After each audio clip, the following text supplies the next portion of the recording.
up a seat at the bar to join us for another episode of McAnally's Pubcast, a podcast exploring the fun and fantastical mind of Jim Butcher's The Dresden Files series.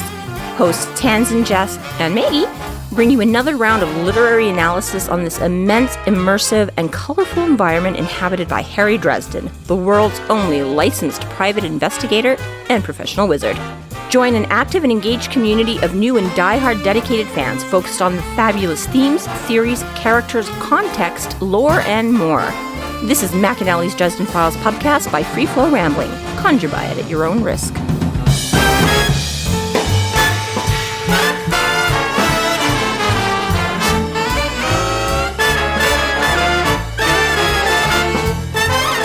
Welcome to the McAnally's Pubcast, brought to you by Free Flow Rambling. This is episode 18.15, Priscilla, Queen of the Desert, where we are covering the novel White Knight.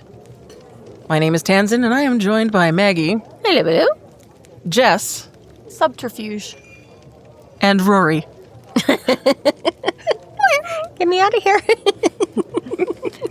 A formal word that refers to the use of tricks to hide, avoid, or get something. Like a cat. In their bed. Like the white court we talked about all last chapter. Actually, your tail is much less poofy now. Chapter 29. Harry and Helen talk alone together. She agrees to a soul gaze with Harry when she realizes that Anna was killed. It is enough for Harry to believe she didn't set up the Ordo and realizes Priscilla is the culprit. Marcone is very entertained that Harry is stumped by the arrival of Helen. Such a little cutie moment, because Marcone is so far above this. He always gets after Harry for being childish and immature, and he just sits here going, and Helen is, it's not polite. And he's like, oh, but if you knew, if you knew how good this was. Well, and it's just bonkers because... Didn't see that history, coming. Like the whole point of the first book was her getting revenge. I hate Marcone. Down with Marcone. Death to Marcone. Ruin his business. Ruin him. Very strange. Yeah, talk about decision. Paul. Yeah, I mean, pretty much here. Close my eyes, chasing furiously down dozens of twisty lanes of demented logic. Yeah, pretty much. What? How did we get here? How is this? Okay, I wrote down, Harry's hamster wheel begins a furious spin. It is smoking uncontrollably. And we get a review of all of the facts. Which is interesting, and it's just funny, because Tanzin's brain went one way with this. I almost named this episode The Facts of Life. And it's funny because literally, as I was driving down her street, I was going over how he talks about when we get there, how Ramirez says his soul gazes, he often gets them as a kind of like a theme song for that person sort of a thing. And it totally made me think of like the 80s and 90s, especially like sitcom things, with all the lyrics and whatever. And then literally as I'm driving down her street, I've got The Facts of Life playing in my head. I walk in, and what does Tanzin have up on her computer screen? The Facts of Life. Yeah, the Facts of Life theme. I was getting it ready at the same time you were thinking about it. That is, yeah. Well, I don't know. And then she pointed out that maybe because of the facts, and that's why she thought of it. I was like, oh, maybe that was that slightly subliminal messaging in my brain too. But I'm like, it did also fit with the whole like theme song. And that's the type of theme songs I was thinking. It was crazy that was literally when I settled on and was thinking, man, the facts, man, just the facts. Yeah, you were so funny about it. Holy shit! Because I was not, like, literally, this is what I was just privately by myself in my car on my own. But yes, it was a funny little Twilight Zone moment and then, makes slightly sense why.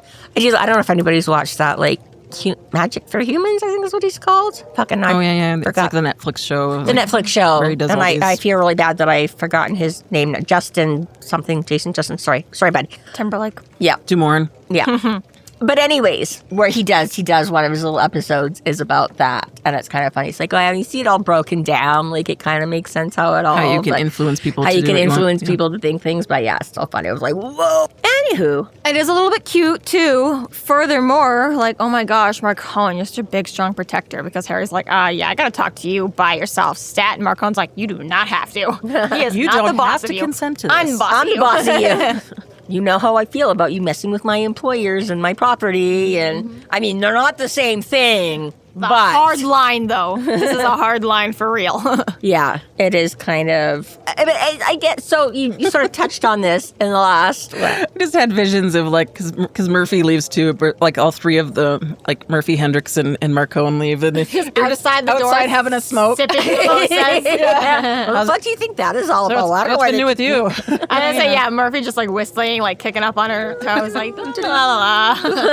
I gotta take a call. I gotta. Which I guess she does because she does call Thomas. She's That's like, true, she gotta does, fucking go. Good point, she does. Yeah, I kind of spoiled it last episode. So sorry for all the people who haven't read this novel and are going at it one episode by one episode. But Helen and Jesse were friends and they lived near each other, and she used to drive her home.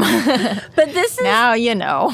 right. So again, just how stupid, half-assed, whatever his problem is. Like on a very basic level, I get it makes sense that he sees her with and is like, oh, I'm just going to assume that it's part of this part of her life, not part of that part of her life, right?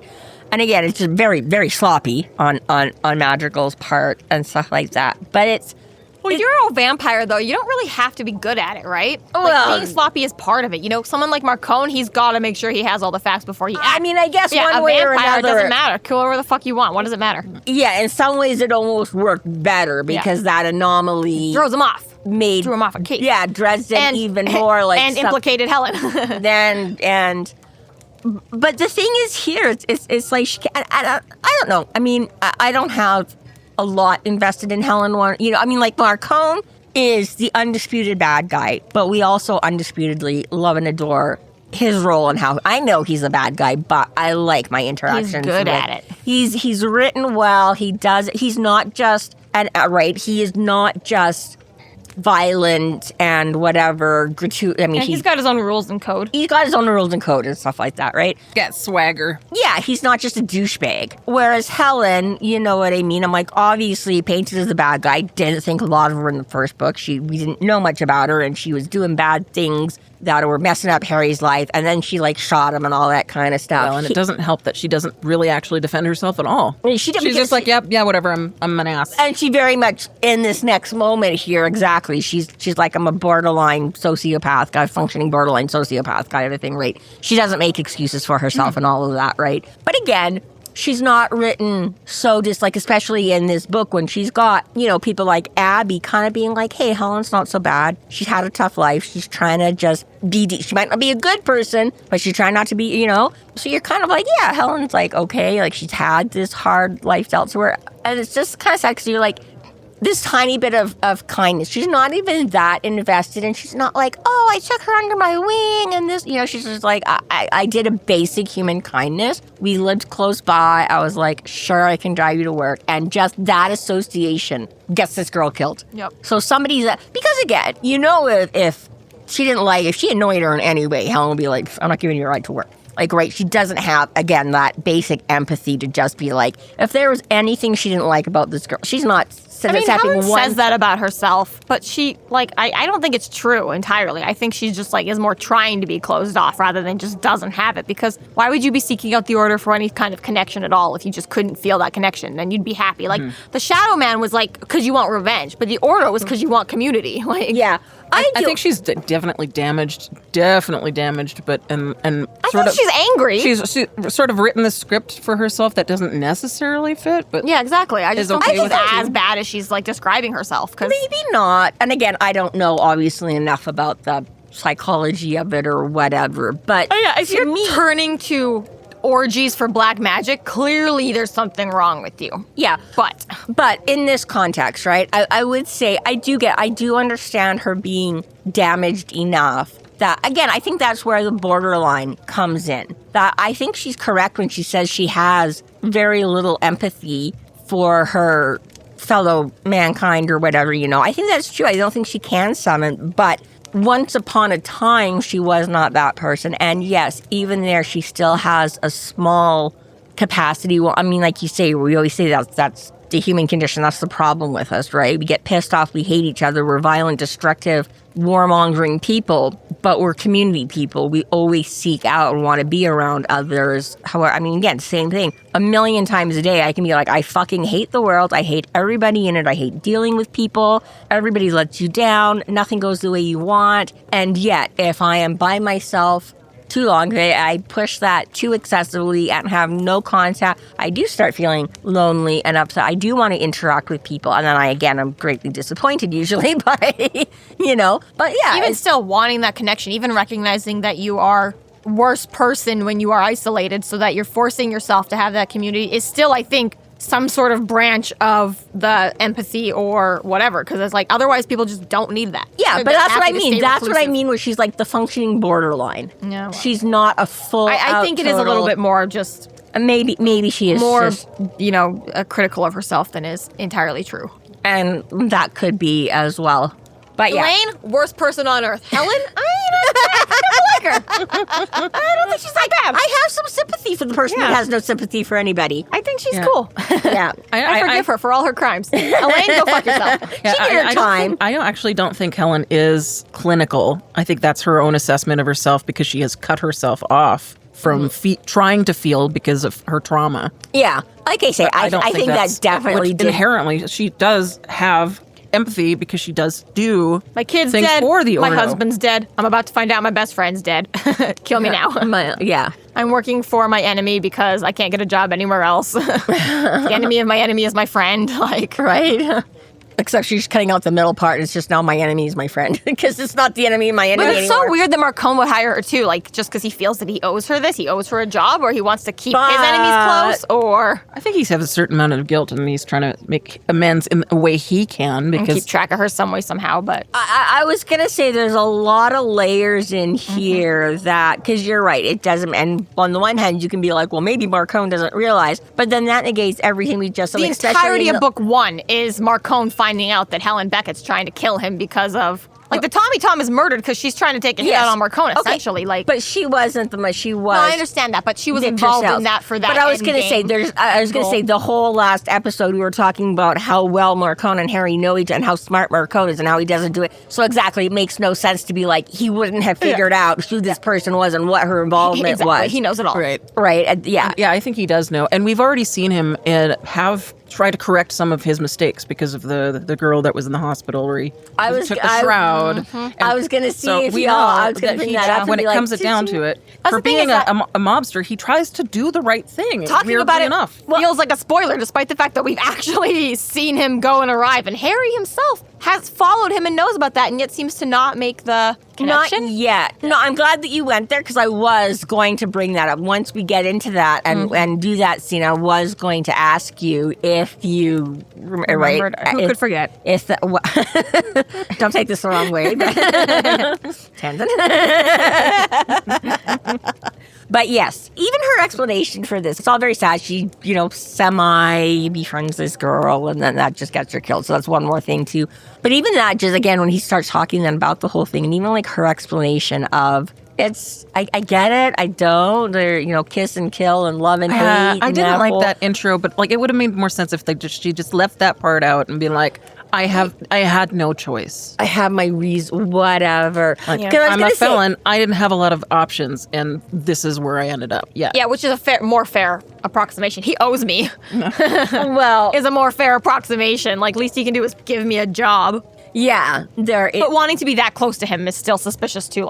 I don't know, give me a job, where I don't have to see your face every day, but clearly what's working for them, it's not a business. Well, and again, I think this comes down to her whole, sociopathic kind of whatever at this point, right? She's just like, it doesn't necessarily make sense. I'm not going to explain it to somebody else. My family's dead. Yeah, right? Everything else, this is, and again, I'll balance Stockholm syndrome, something, right? This is the one constant.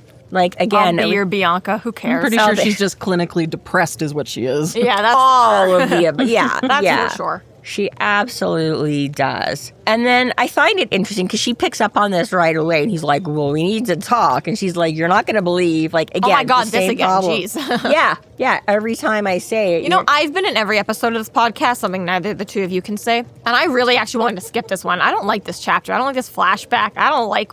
It's pretty brutal. I kind of just wanted to skip over when I was re-listening again. I was like, I don't need to hear it again. Like, I don't like it for what it, like the trauma value of it. No, I don't like this. It is very... What bothers me about this whole thing is the okay, yes, it is good development for Helen to give like an actual explanation. It humanizes her, definitely. Yeah, why However, the fuck is she? It makes Harry look like a fucking moron to me because it's like, what did witnessing her past have to do with believing her? Thing. He was like, I've always known these facts, but seeing it was a totally different thing. I'm like, go fuck yourself. Like, really? You had to witness it really to get it? I can tell when people are lying, but you keep insisting that she isn't, or like that she, so it's... I was going to say, why is seeing her past suddenly going to change whether or not she's telling the truth or not? And I understand that to a like, again, that's his whole bit for explaining how everybody, the theme songs. Well, you're so into it. Yeah, it's so metaphorical for me. Like, I never know what I'm going to see. And in this case, it's like a straight up memory, which obviously people's memories can be wrong. But assuming that this is more or less the true event. Well, especially because he kind of sees it again as third party. He's not even seeing it directly out of Helen's eyes. That's true. But he gets this as sort of like this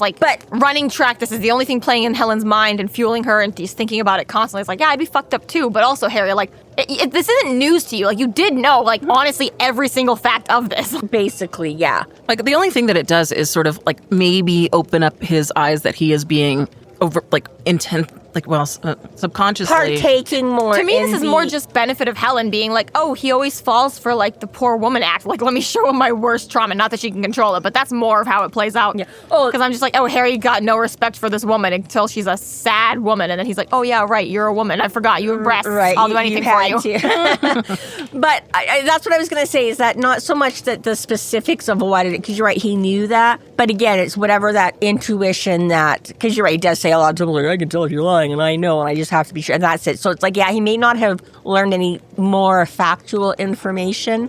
But just like, I don't know, I guess the confirmation that it's still the only thing she thinks about is like, oh yeah, she isn't capable of evil anymore. But like, that's the thing that turned her to, because like, the thing that I wonder about Helen is like, did she know that she had any sort of magical ability before the murder? Because as far as our history of Helen goes, is that she wasn't doing black magic pre-murder of her child, and then her husband both got into it with the Shadow Man because it was like their best way of revenge. It still took like whatever it was, 10, 15 years, because this didn't happen 5 minutes after this scene. Well, I think it did happen. Well, like, I think, like, Stormfront happened somewhat within, like, a year or two of the kid's death, didn't it? No, I'm going to say no because of how he describes. He's younger, he's slimmer, his hair shade. He's not the head. Marcone was the boss. Is, like, maybe 10 or 20 years younger, yeah. Yeah, Marcone is the boss when we meet him in Stormfront. He was still in up, and this is him taking over. Yeah. So it's, I'm giving it, like, a 10 to 50. I don't know if 20 might be, but yeah. That's why I'm saying, like, and also because of how old the girl, right? He says so minus like 8-ish years for the books, so another 8 years before Stormfront. So when Harry was 16-ish, girl got murdered? Yeah, like, so that's why I'm saying, so yeah. So she probably, like, did have her light talent, but just didn't focus on it until that happened. Then she's like, well, that's the only thing, is like, I don't know exactly that she had any talent, or that her husband had any talent, but that's, like, what pushed them to get involved in the... Yeah, because even Monica didn't really have, they were just, right, I look at it a lot as, let's go back to Deadbeat with Butters. Butters has no magical talent whatsoever, doesn't, like, he's having a hard time even acknowledging. Also, just being aware of it enough. If you believe was like, okay, you can make yeah, right. Touche. So Helen had nothing until she was made aware of it, and then she could do something with the limited whatever. Again, Harry is like, you can learn a certain right. Yeah, yes, Butters is never going to get to that level. So there's people that have big magic like Harry. There's people that have tiny moderate like the Abbeys and the Annas and the Lydias that have, the Kim Delaney's. Mm-hmm. And then there's like the Butters and the Helens that have none to speak of, but they can learn a certain amount of, right, if they have the tools, if they have the things. Because it doesn't even really say that she has like some sort of gift. No, because this is what Harry says. He's like, oh, so her talent can't be so much that she can use a cell phone. So, but that's what I'm wondering. Is like, it doesn't say that she's in the community, right? Some people are great innate chefs. They just put it to what. You're using the same rule. Do you genuinely not remember this argument? I was going to say, remember we talked about like cooking recipes Oh, I before, remember. but no, apparently with any goddamn skills, I will beat you.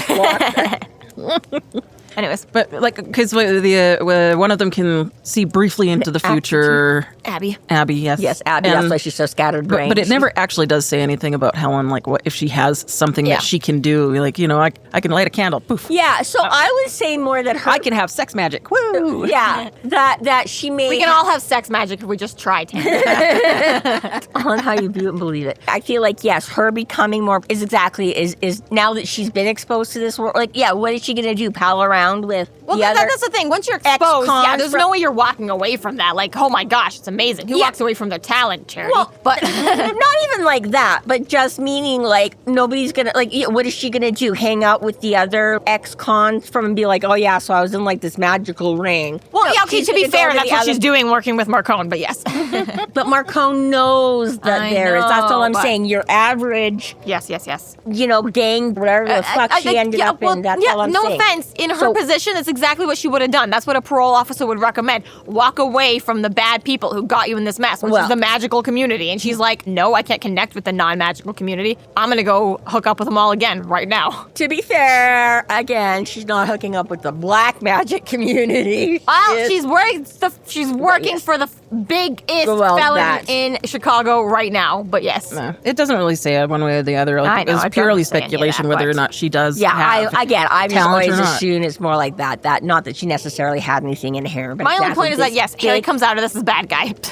Yeah, he doesn't, Kind of sucks. Well, and again, because she makes it, that's the one thing about Helen is she, again, is very straightforward. She is very partial. She makes a lot of sense. And I can tell you until I'm blue in the face, and you obviously are not going to believe me. But that's the thing is, I get he obviously, refuses to believe it until he sees the soul gaze, which is, I guess, why it's necessary, because Harry just will not take her word until he sees it, which for whatever reason is enough counterpoint to finally make him fucking move on and pick a new target. But yeah, it takes all of this. He's like, fact 1 through 12, it's Helen, and then he sees the soul gaze and he's like, oh, fucking Priscilla, duh, obviously, stupid moron.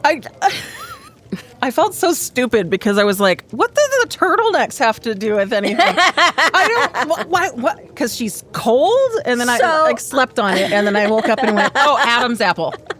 Oh. It's the fact that you... Okay. It's the fact that you don't sleep on it, Terrence, is why it took you longer to... I forget that Adam's apples are like a prominent male-only thing, I don't have one, so I'm like, why would I have one? They're not in my brain. I don't ever think about them. I don't like knowing they exist. And the drag queens that I watch on television don't care about that part. They, when I think of male anatomy, though, I'm not immediately like, Adam's apple, done. Yeah. She's just like, so Jessica would be screwed. Jessica, you're going to be suspected of being the villain in every... You know what's funny? It's because part of working in my job is to look for suspicious behavior, and the wrong clothing type for the wrong weather is a huge red flag, giant baggy parka in the middle of summer so you can stuff your pockets full of candy bars. Exactly, things like that, right? And I'm always like, I'm getting arrested everywhere I go. I always walk into every establishment with 14 coats on. She doesn't need a med bracelet for I'm allergic or I can't have blood transfusions. She just needs one to prove that look, I have no one. This is why. Please. This is my government-regulated space heater. It has to come with me everywhere I go. So, and then this is, I haven't read too far on, and this is presuming that we don't talk about, review some of this stuff, that if we go back to the last chapter, or the last couple of chapters where Priscilla is describing the events of what happened. So Priscilla they dropped Abby off, and that's when Priscilla would have done... So they're all together. Done the deed. And Helen leaves. They didn't actually go for... Right. And then Helen supposedly calls Priscilla and says, I'm being followed. You guys need to go to a new location. And they're like, okay, bet. And then Abby's like, I'm going to sit with the dogs. You go get dialysis, whatever the fuck it's called. Insulin. Yes. And then... That's when, Helen calls again, supposedly, and is like, whatever. She calls again to say she's being followed, so they all go to a new location. Don't know why that call was necessary, but it was. Then they're at a new location, and then Helen calls again, and they're like, oh yeah, now we're at the new location. We'll go get Helen. You stay here. They could have just done all that once. But anyways, point is that then they leave again. This time they don't take Abby with them. Then Priscilla But that's the point where it would have been. And Anna supposedly go to get Helen, but what really happens is they go, for some reason, back to Anna's apartment. Don't know why Anna agreed to that. Priscilla obviously said some sort of lie to get her to go back to her hotel room or some shit like that. Yeah, they were at the hotel. They weren't. Well, whatever. But the point is that Priscilla's like, we went to go get Helen, but they didn't. They went to the hotel. Yeah. Yes. So she lied to Anna to get her to go to the hotel instead of whatever. Yeah. Helen back. At that point, I think once you understand, because we already know already that the white courts have influence. Yeah. She might in not her have head, had anything to, she might not have. But yes, the whole point is that all of a sudden Priscilla is the one getting all of these. So yeah, so I think, I mean, it could just be a little bit laying in the trail. Like I say, in one way, they don't really need to. But again, it could be just, right, oh, we all moved and then that was fine. And then we all did this and that was fine. And then you know what I mean? Whereas if she just like suddenly left with Anna and Anna turns up dead, that points it more specifically, right? So yeah, so again, it's more just start breaking up, moving it. Like, okay, we were left here where we're all safe and together. Let's move that. Now let's change this. Now let's go. So yeah, she keeps making record. You stay with the dogs. We'll go get her. We'll go do this more and more and more to just bit by bit break them up and separate mouse, them. You suck at your job. This is just can't tell a vampire when you're next to one. Like you growled at Molly and all she was doing. This is. I love you, Mouse. I absolutely love you to death. But this is exactly one of those teeny tiny because lots like again growled at Molly when and Molly was not actively proven guilty and. The other dog was a distraction. Well, yeah, but just oh shoot, what was the book before Proven Guilty? Deadbeat. There was. He goes to meet Mauver and already he's like the super hyper aware, like that's why he's got I know, but there was like something like he like, I don't know, like he left the dog with Murphy or something in the cop hall or like, I don't remember what he did, but he just like, he took Mouse home or he gave the dog to someone. He didn't take Mouse with him anymore. Yeah, and they were all like, oh, that's why he didn't know he was running around with that bad guy because Mouse wasn't there. Yeah, and it was like, oh, so convenient. Mouse had to go be at this other place, right? And then in Proven Guilty, same thing. Every time Harry was going to like open up his sight, Molly wasn't in the room. Or every time Harry was going to like shake Molly's hands, his hands were full, so he couldn't shake her hand. Mouse was growling at her, but that's our friend, so what are you doing? Like, you know, like it was a very convenient, but Jim Butcher did lay the groundwork. But in this case, it's like, well, Mouse has been there the whole time, and you're like just forgetting that your dog has abilities? Well, but even if you go back to Proven Guilty, when they meet Darby Crane, and he's like, oh, Murphy, let me shake your hand. And Harry's like, from across the room is like, no, I don't know. I just got bad vibes. Harry's just, but I'm like, he fucking can't handle even pretend woman. Like, does Mouse respond to Darby Crane? Mouse wasn't there. Mouse, the first time Mouse meets him is like getting run over in the van. Yeah. And then at which point he's not friends with Darby. I thought he was at the hotel with him at some point because we were like, he like left in the room or some shit. He did. I think he. Oh yeah. I think the very first time he went to the hotel where he met Darby Crane, it was after he had gone to pick up the kids from the station and he didn't bring Mouse with him. Which he did bring Mouse with him because that's how Mouse growled at Molly at the police station. Or maybe he's just used to be like Thomas being a white vampire. That he's like, oh, this is a family member. He doesn't. Maybe. When he first goes to the hotel with Mouse, it's he's gone to pick up Darby, right? So whatever. He went back home like 8 times in that novel. What the fuck is his name? Madrigal? Nathan? No, the boyfriend. Darian. Rosie and Nathan? No. Nathaniel? Norbert? Fuck that. It's going to drive me crazy for a minute here. Nelson! Yes. I was like, what did I write for the thing? Yes, Nelson. Rosie and Nelson. So so it's not until like the day or two later when Harry's back at the hotel. And again, he either hasn't brought her, that's when he's got the room and he left like Mouse up in the room while he went in. So yes, Mouse was not in the direct press. So yeah, he does go to the hotel with Mouse, but he doesn't meet Darby until sometime later.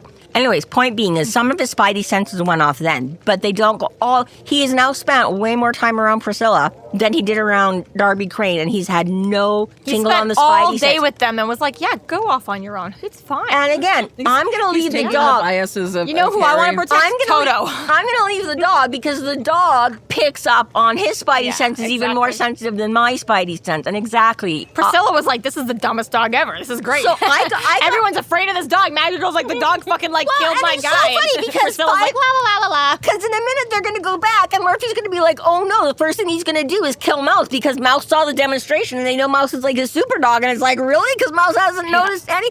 So maybe Mouse is getting a mind whack right now. The only saving grace I can give to this And he makes a point when he goes back to the apartment just previous to this and is talking with Abby and Priscilla. Because he's like, he comes in and he's like, Priscilla is just looking like drained and like he specifically mentions there's like no spark in her eye, whatever, like whatever's description you get at that.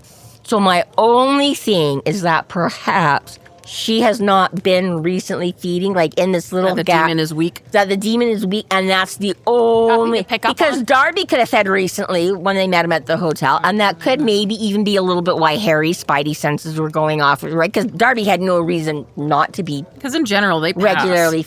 They pass. Oh, yeah, physically and humanly, like, yeah, there's no sun allergy or anything like and apparently he passes for she in this one, too. And, yeah, but yeah, so that's the only... Because I agree, I've had this burn my bonnet for being my bonnet, burn my blanket, burn to the saddle, that's where. Anyway. Just because there's another moment, too, that we've seen Harry talking to Elaine in their mind, whatever, and doing their mind whammy thing in the hotel or something like that, too. And I was like, that's never come up before. That didn't come up in book 4, Summer Night. Yes, it did. Talking in their minds? Telepathic communication. Yeah, doesn't she... I don't remember.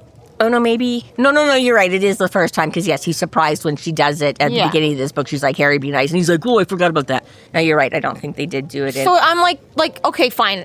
Butcher's laid down the groundwork to make this believable enough for me. But really, technically, it was invented for the convenience of this novel. There would have been a lot of good parts in Summer Night if Elaine had just been like, yo, Harry, so this is what's going down. I can't tell you because my boss is here, but, here, I'm going to bury you in this mud pit to drown. Yeah. Right? Like, yeah. They make it here, too. But still, I'm willing to say that this makes enough sense. Okay, they had this groundwork. They were messing with, like, brand new magic as teenagers. Maybe she forgot about it first time. Yeah, exactly. Exactly. Like, I'm willing to go along with it. But you got to remember that it was invented for this story to make things work for this story purposely so they can talk in front of the bad guys, which is, again, where I'm like, okay, great, but your previously invented Superdog specifically for sniffing out bad guys. So many times that Mouse has alerted you when you were either because there was nothing when else. You're in La La Land because everything's safe and happy. Or you just didn't, because again, when the... And I like Tanzin's theory the best, like,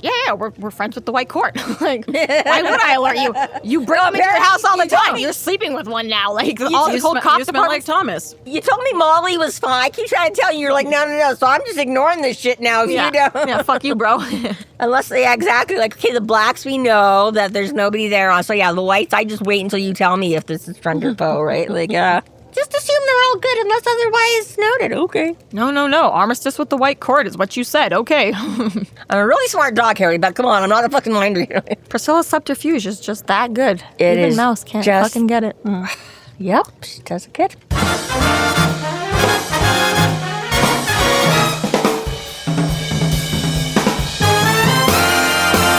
Thank you to our Patreon subscribers for your generous support.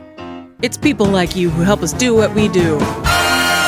If you're not yet a Patreon subscriber, sign up today and get a fuck ton of bonus content, kick-ass merch, behind-the-scenes outtakes, and more. Sign up today at patreon.com/freeflowrambling.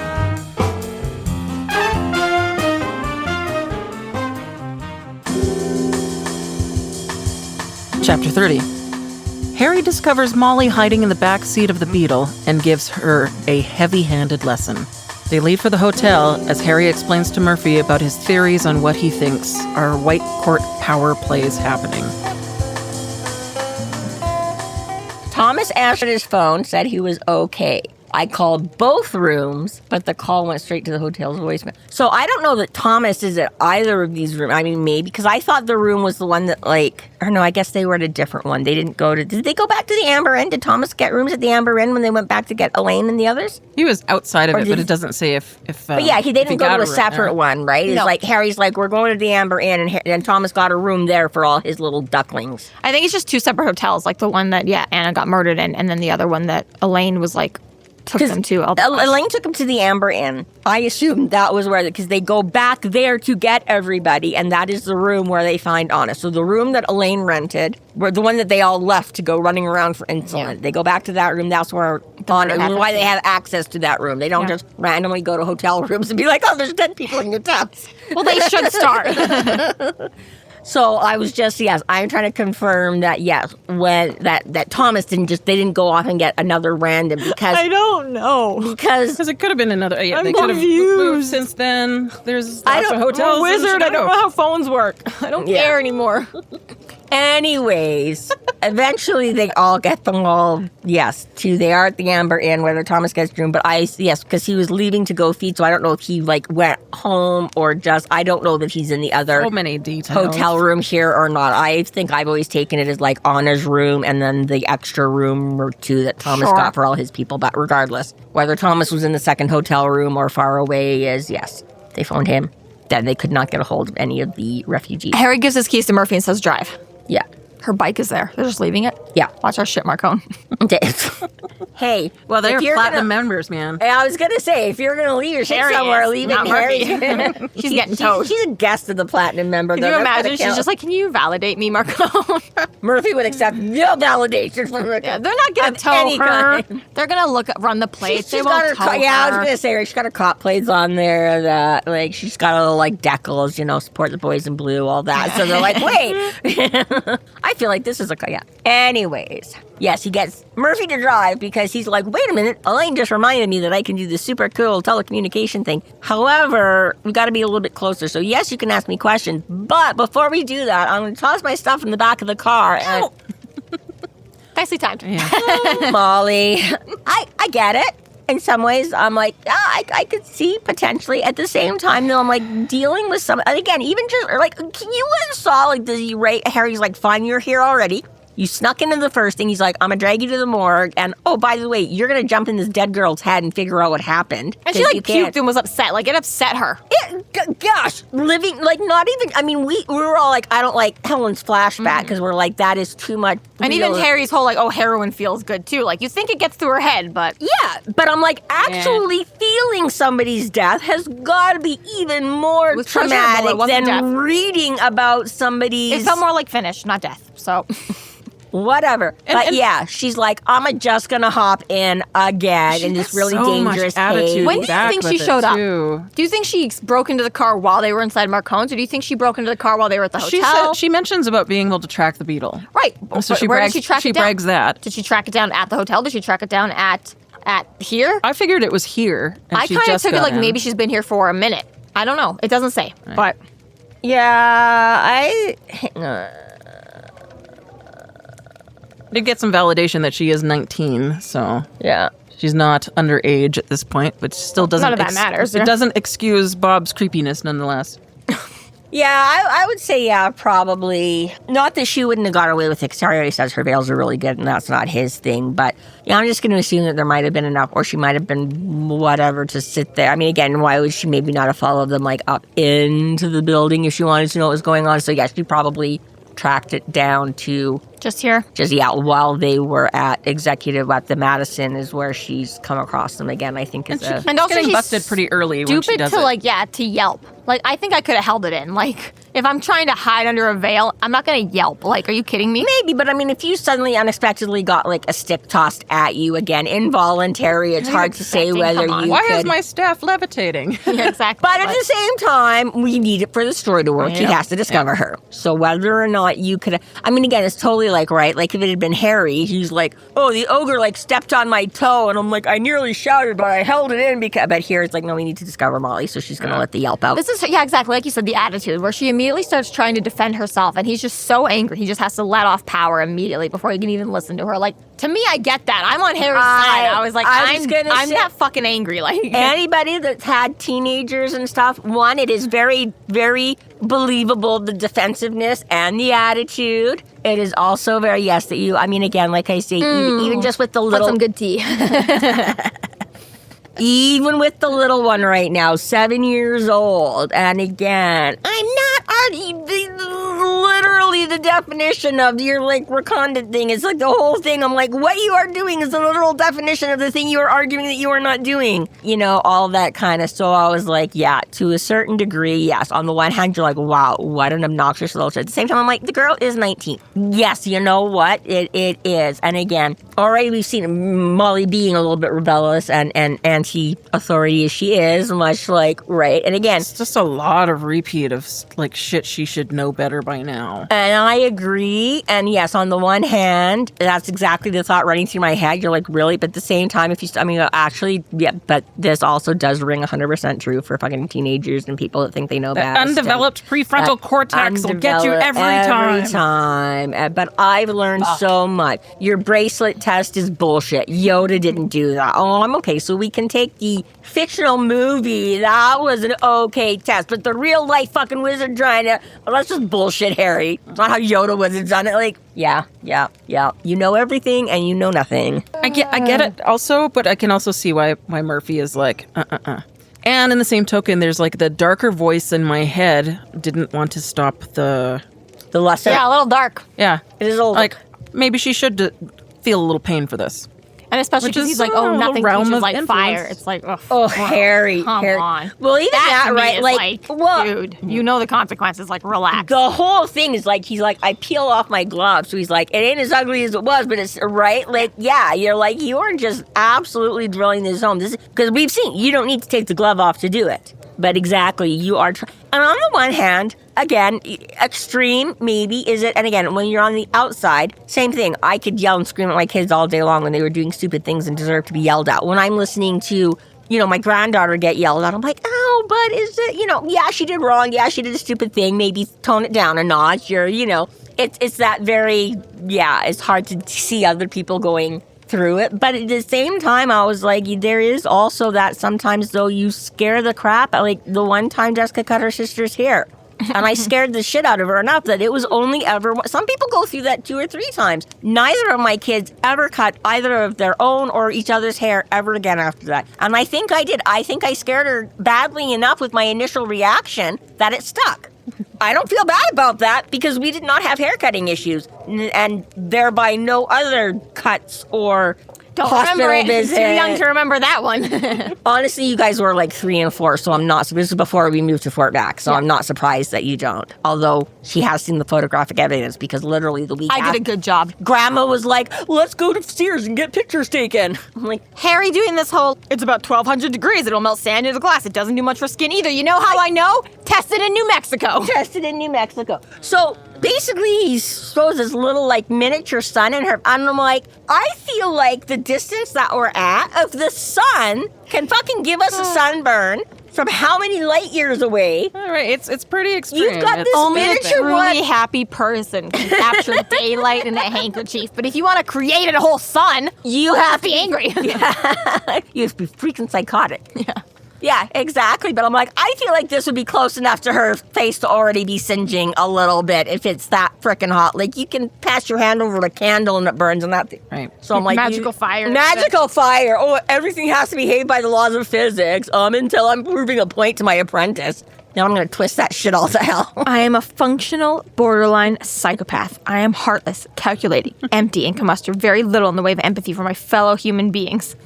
But you can't take my word for it. And Harry's all like, Jesus Christ, lady. And then 1 chapter later, he's like, I'm going to burn your face off with a miniature fireball. And Mouse was like, wow, this girl's kind of weird. And Harry's like, I was kind of hoping that he was lying about it. And it was just like a ball of light to scare her until he goes, maybe I might let her burn from it. That's the thing. And I was like, it actually was what he said it was. Welcome to parenthood, Harry. There are those moments. We love our children dearly, but they will absolutely drive you to physical harm.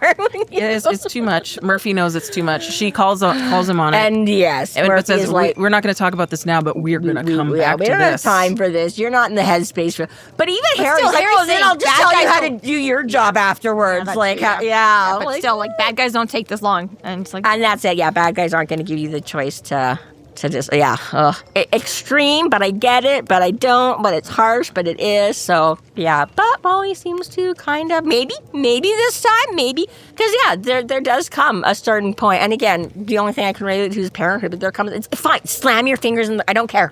right? And you're like, I've told you 10 times you're going to hurt yourself. This is why.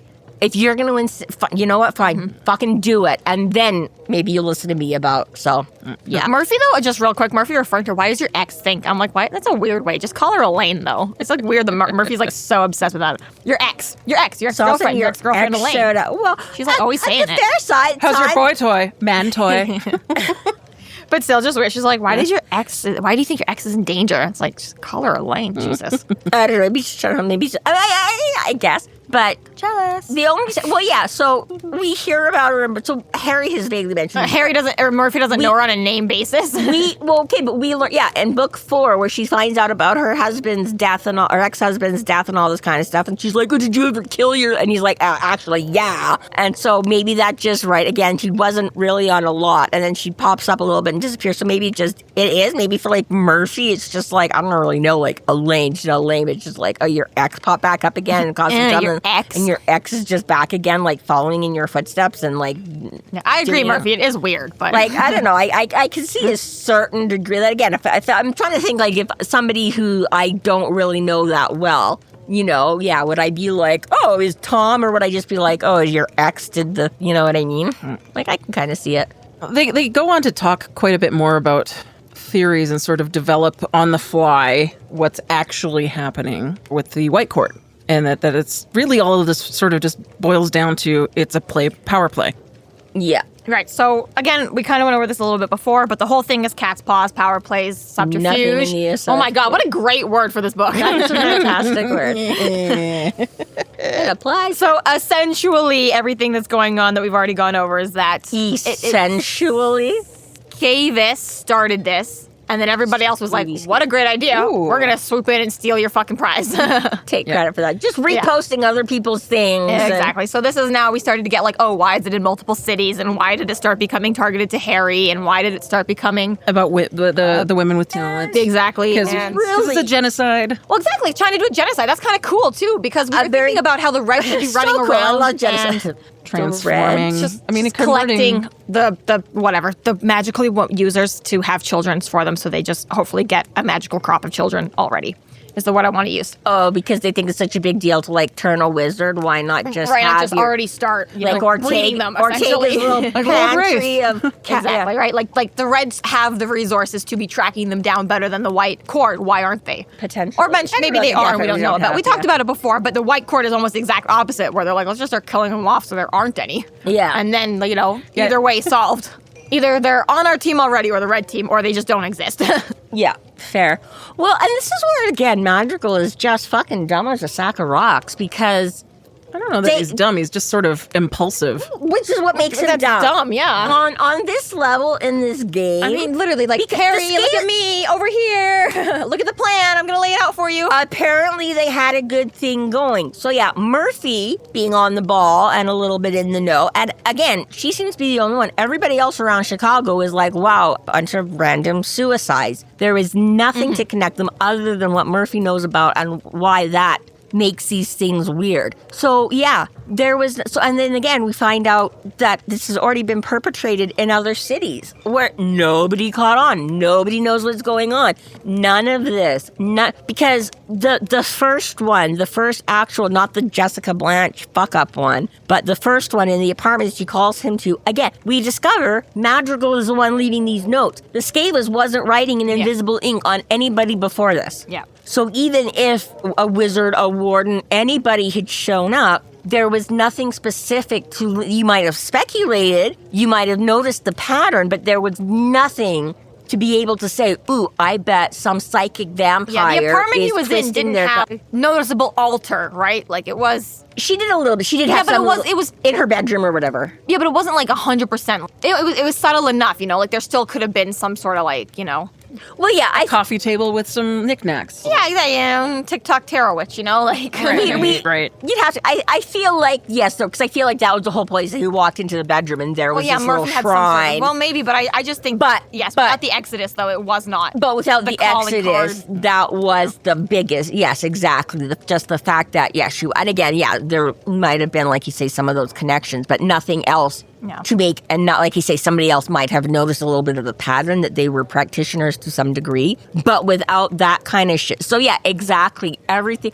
And especially since you're not trying to steal somebody else. This has been going great. You've got all these wins that you can chalk up under the belt. And instead of just quietly just taking that, knocking that guy off and being like, ta-da, you start hanging out fucking banners and beating the drums and going, hey, Harry, over here. Hey, Harry. Ooh, oh no. Oh, you found us. Oh, wow. What? Even again, like we said this before too about other bad guys. It's like, why are you guys doing this in Chicago? And obviously, it's the ley lines connection, whatever. But to a certain point, you're also like, reason why, like, okay, Ramirez, a warden, lives in L.A. Let's just drive an hour out of town at least, okay? Like, a warden, Harry, who puts his nose in everything, lives in Chicago. Like, yeah, it's like a ley line here, but maybe we should get me to the suburbs. Yeah, let me just. Why not? Why don't we just drive over? Like, exactly. Which, in all fairness, as you say that, I suppose, does explain the higher stakes too. Because you're right, the little people are all like, fuck this shit. The ones that are big risk, big gain, they're still like, well, go big or go home. If we don't get rid of Harry, we can't. So, but even still, I'm like, fine, you've got to operate in Chicago, okay? Everybody's here. This is the happening place for murders. I get it. Yeah. But exactly, still, you're just knocking on his door and being like, Harry, I'm going to be here tomorrow committing a murder. Can you please show up and catch me? Like, and this is the thing. I was like, Magical didn't even have that big secret. I'll be like, oh, well, I got away from it. And I'd be so mad if I was Scavis too. I'd be so fucking pissed. I'd be like, you dumb motherfucker. Yes. I had a good thing going. Not only did you swoop in, but you brought in the guy to catch us. You ruined it. Yes. You straight up called the wardens and said, come look at us. Yeah, nana, nana, boo, boo. You can't catch me. And again, and especially because Magical's not really doing anything to kill Harry either. Like, there's been no attempt on Harry's life this entire novel, other than a bomb. Oh, right, the car thing. I totally forgot about that. Everybody does. It's okay. But yeah, exactly, right? But still, it's it's not like every 5 minutes. Dragged Harry in and you're like, all right, have fun now. Like, that's why she's driving the bike, because the Saturn's toast. Yeah, it got blown up. Yeah. It's just convenient when she's on her own. It's summer. Why you drive the bike? Okay. Yeah, no, exactly. And like you say, it wasn't even like Madrigal went up against him in this like high-pitched battle of wits and, I was like, you fucked along. You tripped over your own feet in the last one and just got out by the skin of your teeth. And now you're like, is Priscilla the Grey Cloak? No, Malvora is the Grey Cloak. Malvora, okay. Priscilla's the Scavis. Yes, okay. Sorry, Spoilers! Except that's what he's been calling him the whole time. Yeah. Grey Cloak Malvora and Passenger Madrigal. Yes. Thank you. We'll get there eventually. You will find out who Grey Cloak is, I promise, before the end of the book. Who is Grey Cloak? It's me!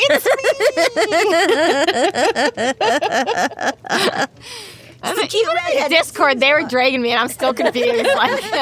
They're like, oh, you fucking read the text, it makes sense. I'm like, that's oh, the subterfuge. It does. There is a little bit in the yes. Yes. Oh, goodness. You guys have to wear masks. Things are complicated. I was going to say, at least in the text, because, you can see where the dialogue sort of changed. But even then, you sort of... But all of that, yes. It's just, Madrigal, you fucking dumb. You did not have the credentials. I mean, we wouldn't have a good meet if they get too slick, then... Yeah, obviously. We don't have a obviously. But it's just how dumb... Yeah, exactly. Harry needed the dumb person and said, give him a break in this. It definitely helped, but it's just for being where you are, for being that you're like fucking cousins to like the smartest ones, the ones in power, and you still don't know how the fucking game works. Exactly. He's not in power, but he's not king. This is why he's his. But this goes even further more because Laura is like the most fucking manipulative one right now, and if she ever gets caught being that manipulative, that'll immediately show that she's not good enough to be in that position, which is like a really cool... It's already like kind of been explained before, but like the summary of it is really good, and then you get this whole backwards forward thing with the whole Justin and Thomas and being like, well, Laura clearly forbade Thomas from like getting involved with this because that would go against her whole plans, and then Thomas would just automatically be like, don't tell me what to do. Yeah, it's just funny because it's like, Thomas and Laura are playing the game, absolutely. Super well. And Harry being smart enough to get into this too, because you get even earlier on in the game where Elaine was all like, you can't trust him, like that's what they do, and Harry's like, yeah, but I'm gonna do it too, it's so much fun.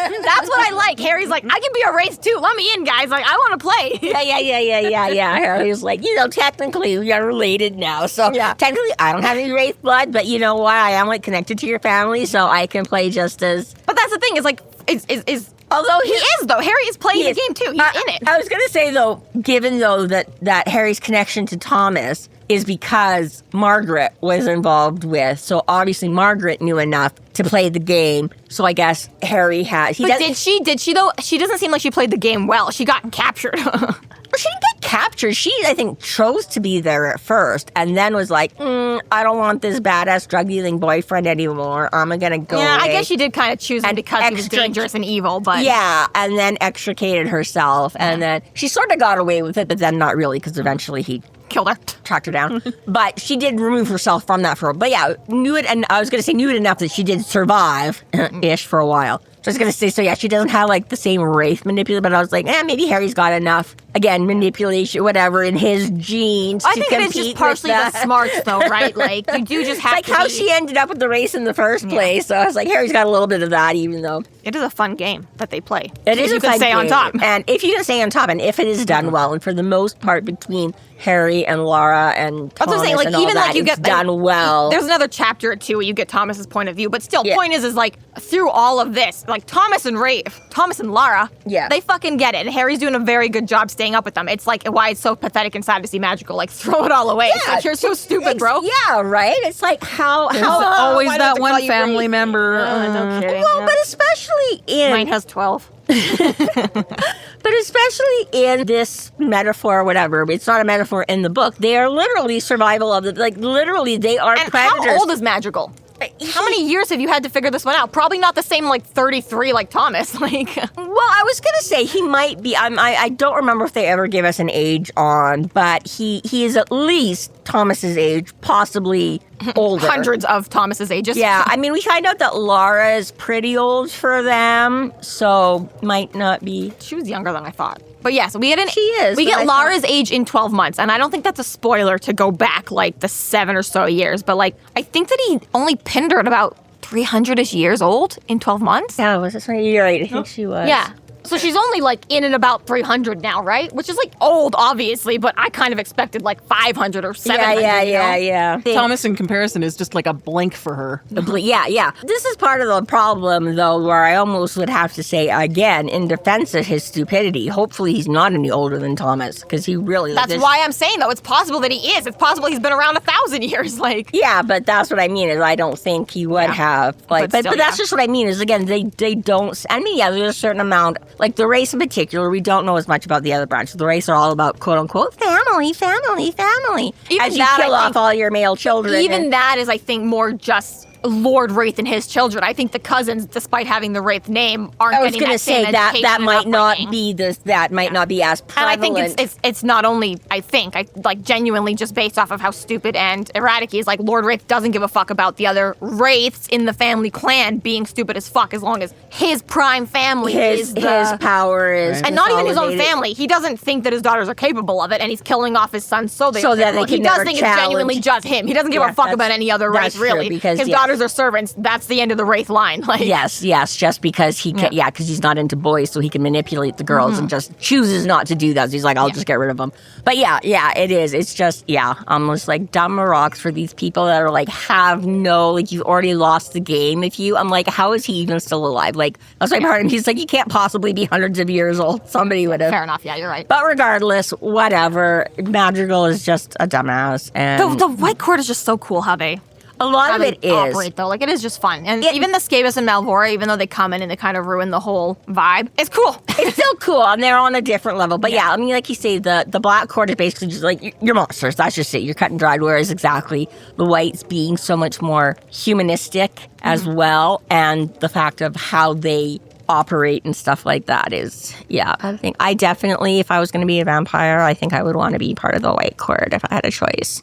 Blacks are just icky, the red kind of girls. I don't need the whole blood drinking thingy. I like to go out and day. I'll choose Jade Court just so I know what's up with them. Just can find out. Also, I can be in on their secrets. Right, exactly. Watch them be so lame. They're just Twilight vampires. So betrayed. Oh, no. Why are you so glittery? Damn it.